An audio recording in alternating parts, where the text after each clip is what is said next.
This is like reality, especially when you feel like you're invincible as a young guy who lifts and who competes and who feels like they're on top of the world. They're healthy. You don't think about these things.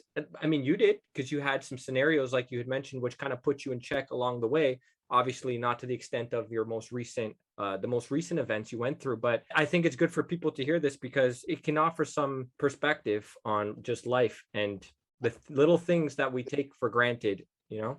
I think also what it's done in terms of my training, and obviously this is more direct to the topic, is that I was in that same boat with people where, you get a little bit of tennis elbow or some golfer's elbow, or your knees irritated a little bit, and you feel like, oh, I can't compete or I can't make good gains, because and people go, oh, maybe I should just go and do, some other sport, because that's a funny thing anyways. Why people are like, oh, I can't do bodybuilding because it injures me.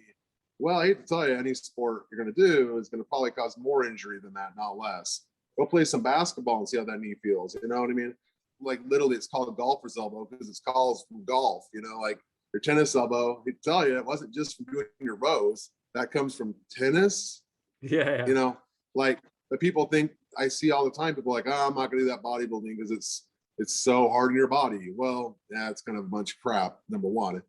As far as all these things go, because there's so many ways you can get results. There's so many mechanisms and movements you can do to work around that. So for me, my big question coming back is that, I can't do classic deadlifts. I do one-legged RDLs, right?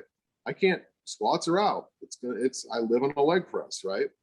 Can I make gains that will even put me close to where I was at before, let alone beyond that? And nobody just wants to train to get back to where they were before even. That's even depressing, There's just a million things I can't, and even the things I can do, when you bench press one-legged, I use it for prosthetic, but you don't have the same leg drive, right? How will that be? There's all kinds of things. When I do row motions, it changes when you're on one leg. And a lot of them, because I'm such a high amputee, a lot of machines you can't even get on with the prosthetic. They need to be one-legged. So even your upper body training is completely different. So how is that am I going to be able to have productive training? And even with what I've had, I have no doubt that this is by far the biggest I've ever been. I've never been, not even close. So, I look at that and I go, well, it makes me even kind of giggle more about everybody throwing everything away because of these minor little ailments that are perfectly normal. I tell you what, you lift hard, you're going to have an achy shoulder at times. You're going to have jacked up traps sometimes. You're going to need those massages. You're going to have, at some point, you're probably going to have an achy knee. You're going to have about everything at some point. And you just got to learn to either lighten the loads a bit, change your movement patterns, take a week off, whatever. There's a million ways. It doesn't mean you're broken. It just means you're human. The last few years have been, I don't want to say a challenge because that's an understatement, but maybe you want to elaborate for the listeners who may not know your story as of recent. Essentially, it was February of 19.